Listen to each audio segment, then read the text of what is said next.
Have you noticed how junk journaling is blowing up lately? I saw a TikTok with over 4 million views just showing someone gluing in movie tickets. Yeah, it's wild. What I love is how it turns everyday trash into this personal time capsule, like it's literally a scrapbook for your soul. Totally. And there's something really grounding about it, right?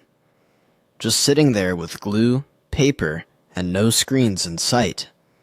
It's like the opposite of doom scrolling. You're actually building something real, with your hands, not just swiping endlessly. I think the charm is that there's no wrong way to do it. You could use a cereal box, a vintage book, or even just folded printer paper. And people get so creative. I saw one where someone used old receipts and doodled little comics on them. It was hilarious and kind of genius. It's like creative recycling meets journaling. Plus, it really taps into nostalgia. Those dried flowers, old letters, concert stubs. And all those bits come with stories, right? That's what makes it so personal.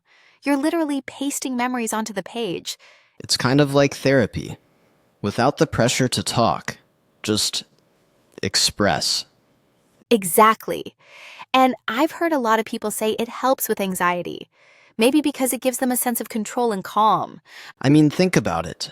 No rules, no judgment, just self-expression. That's rare these days. Do you think the rise of junk journaling is partly a response to how digital everything's become? Oh, for sure. It's like a rebellion in paper form. People want to touch stuff, not just scroll through it. Plus, it's affordable. You don't need fancy tools, just scraps and a bit of imagination. I feel like it sits right at the heart of the hands-on hobbies trend.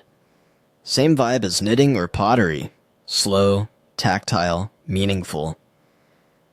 It's funny how what used to be seen as clutter is now art. Like, there's real beauty in imperfection. And maybe that's the real draw. Junk journaling lets you be messy, be real. No filters required. So the question is, what piece of your life would you paste into a junk journal today? Oof. Probably that coffee receipt from my last good talk with a friend. What about you? A torn page from an old map feels like the perfect metaphor, still finding my way.